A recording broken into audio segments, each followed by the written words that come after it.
Hey guys, welcome back to Anointed with Power Ministries. I am Prophetess Kristen Laurie, and I am back with another video. So, I have been posting all this morning. It is Thanksgiving. Happy Thanksgiving to those of you who believe, and for those of you who don't really care, just I hope and pray all is well and that you're, doing the things that you love and you're having a blessed day. So I am taking advantage of this opportunity, being without the kids and being by myself. Instead of watching cheesy Hallmark movies, I am going to use this time to handle my daddy's business. So we have to be about Pops's business. So the last video I downloaded, I talk about my prophetic journey, and I will do a series of this. I will be posting just here and there. I feel like God is using me to kind of demystify prophets or prophetess, and He wants me to share with you guys, my family, my subscribers, and whomever else may view this in particular, that we're just like everyday normal people. It's just not what people proclaim it to be. It's a very tough walk. It's a very tough call, very tough office. And but at the same time, there are so many blessings that come from it. And I just feel like God wanted me to kind of share a little bit about like my personality, and you guys may be able to relate to this, but I am just eccentric. I don't know about you, but I love music. I have an imagination. I can dream for days, and I'm sure you guys can relate to that. And please drop like your comments in the comment sections. Please let me know about your prophetic journey and like, just some of your gifts, like and like how God uses you and your personality. Please share it with us, so we can kind of demystify and debunk some of these, some of these things that are put out there about us prophets or prophetess that are not true or accurate. And for me, God does not deal with me like in a way of like I just don't see people walking with like snakes around their necks. I don't see people walking with words over their heads, and that's just not how God deals with me. Like I said, I don't really sleep much, so God gives me clips, and we can receive prophetic words different ways. Clips, and that's kind of like really, it's like a flash. If you close your eyes, and whether it's intentional or you're really about to go to sleep, like God or take a nap, God will give you a clip and He'll flash something before your eyes. And when you're first like growing in the prophetic, a lot of this stuff doesn't make sense. You're just thinking, oh, maybe I fell asleep real quick, or maybe I'm dreaming, or maybe I'm just kind of like just seeing things. You close your eyes, you think about things during the day. No, that is how God processed us, our minds, our bodies, our brains. We think a lot of times all this stuff is like just the way of the world, but a lot of it is God. He deals with us a lot when we're sleeping. He comes to us in our dreams. He talks to us because they say our dream world is really the spirit realm, right? So you could tell a lot by what's going on in your life and where you are spiritually, and kind of if there's attacks or, based on your dreams, because the dream represents the spirit realm, right? The enemy can come in, God comes in, our own self, desires come in. So there's a lot of activity. And as a prophet or prophetess, you have to learn how to just move around that, navigate around that with study. And really that just comes with maturity and educating ourselves and studying other prophets or prophetess that we know are truly called, and really honestly developing our own relationship with God. Like I said before, a lot of times God, he's over the top with me. Holy Spirit is like, listen, if I show you a person, in the ocean, you're not going to equate that to like the deep end. That was one of my prophetic videos. He's like, no, I'm going to have to show you somebody falling out of the boat into the black, into the deep, because then you will know that that person's falling into the deep end. Prophetic word, jump into the deep end. So I'm just being honest. Like my mind is all over the place sometimes, and I think about a lot of stuff. I don't sleep a lot. So God deals with us specifically according to the way he knows that we are and the way he created us. And a lot of times those things get cleared up because there's still a lot of undoing that God constantly, and Apostle Paul talks about it, the renewing of our minds, and just a constant transformation process of just growth and undoing and removing and dying to this world. And that's just really what it is in our walks, in the fivefold and in our ministries. Just constant learning, constant growth.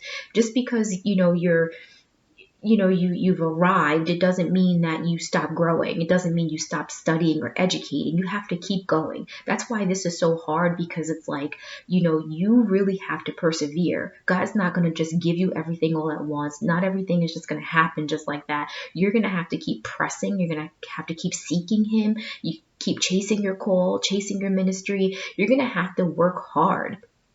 And that's what I'm doing now. I'm trying to show God, like, listen, Pops, I'm here. I'm working hard. Like, being faithful over a little bit, and you'll give me more. And God is using me as an example. Like, if he can do it for me, he can do it for you. I am nobody special. I am nobody special. I am just a regular old girl from Long Island, New York, who screwed up a bunch of times, and he's using me. But the thing that separates me from the pack, and I'm sure God could say the same thing about you, is that you love God with your whole heart. You've got that David heart, and on top of it, you're willing to go the extra mile and sacrifice. That is the only difference, and that's what God is looking for. Will you go the extra mile? Will you go for me even when everybody else is going to the left? Will you go to the right where I'm calling you to go?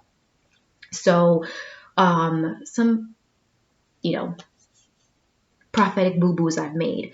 One time, and I'm going to be honest, when I was at a church function, this is when I had separated. I was, back at my mom's. I talk about that in my previous video.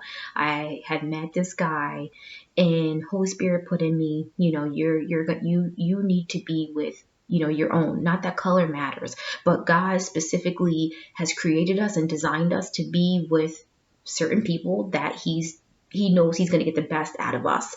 And I don't discriminate. My husband is white, so I don't care about that. But for my specific walk and my call, God put on me, like, I need you to be with somebody who is,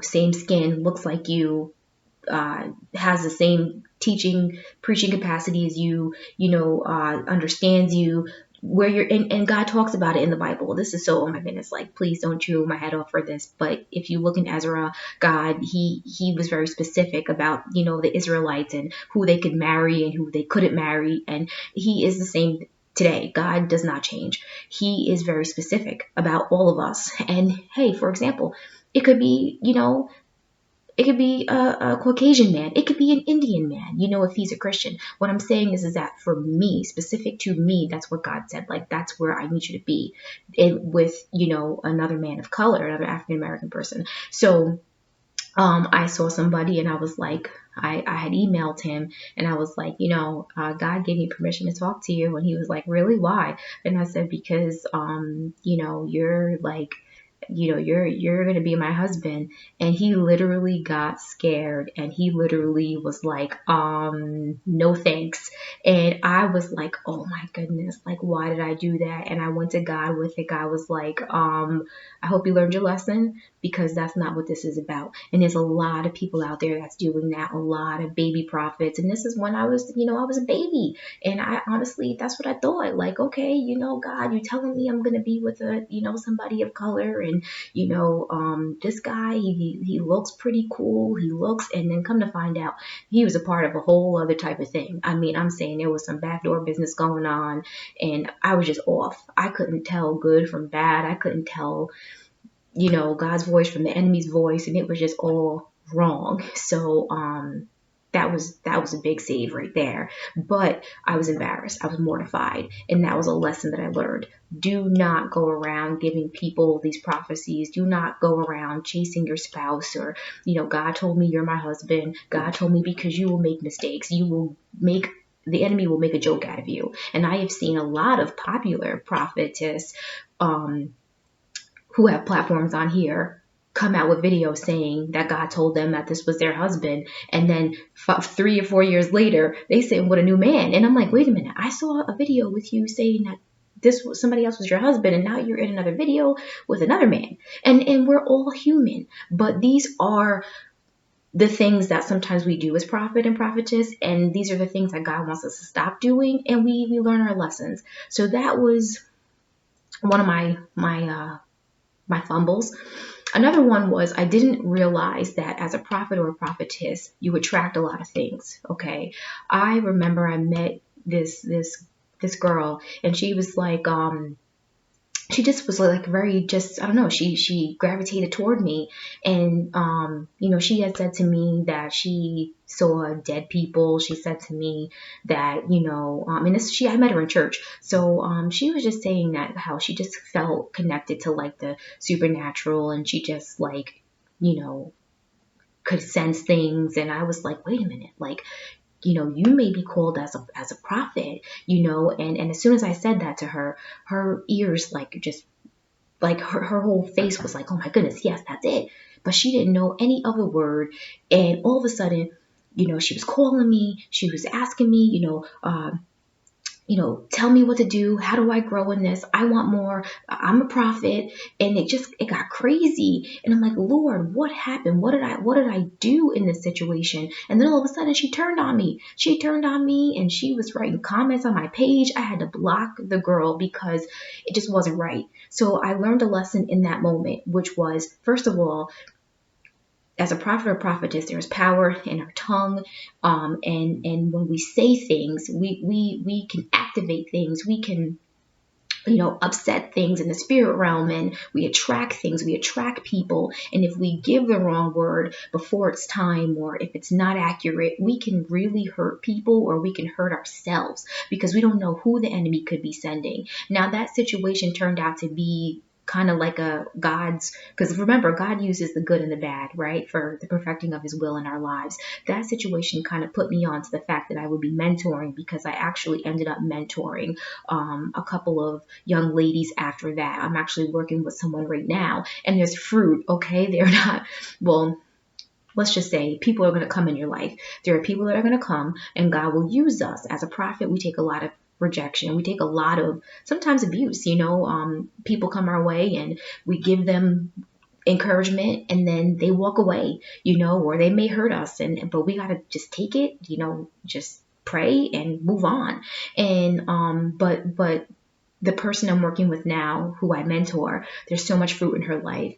And she already gave her testimony. I'll have her give her testimony on here when she's ready. But literally, like, she has done a complete 360 in her life. Like, God really brought us together and really used me to really mentor to her, to really open her eyes from like that religious fog of going to church every Sunday and not really even living, not even knowing who God is. And so it's interesting how God could use something that's traumatic or something that we do that's wrong to kind of pinpoint us into the right direction. So so mentoring is now under my belt, and there's fruit in that. So that was something else too. Another thing is that I am not easy to be in a relationship with. I know you guys can relate to it. All I want to talk about is God. All I want to talk about is just like how good Jesus is. I could be in the Bible all day. I can neglect everything. I'm not even lying. I can neglect my kids. I could be in a room and lock the door all day and just pray and just worship and just love on God. But we have to have a balance. So that's something else I had to navigate toward. Like I said, sometimes the spirit realm is really noisy. Sometimes I get cussed out. Sometimes I hear just demons popping off, and like did they just call me that? Did I just hear that in my ear? And so yeah, so it's interesting, very, very, very, very interesting. And like I said, sometimes I get those dreams and I'm just like, oh my goodness, Lord, I know that was from you. Very ground shaking and filled with revelation, but a lot of times it's just so much warfare, battling, and I don't really sleep much. And so I'm trying to think about that too. What about, oh yeah, just like I said, thinking I'll be an in-house prophet and God saying no. Like a lot of us, I know we want to fit in a church. We want to, prophesy. We want to save everybody, help everybody. But God really wants us to rely on Him and wait on Him for Him to give us direction. So this is it. I don't want to go past, 15 minutes. I'm already past 15 minutes. I will post another video of my journey to becoming a prophet. Please share your ideas. Share any blurbs.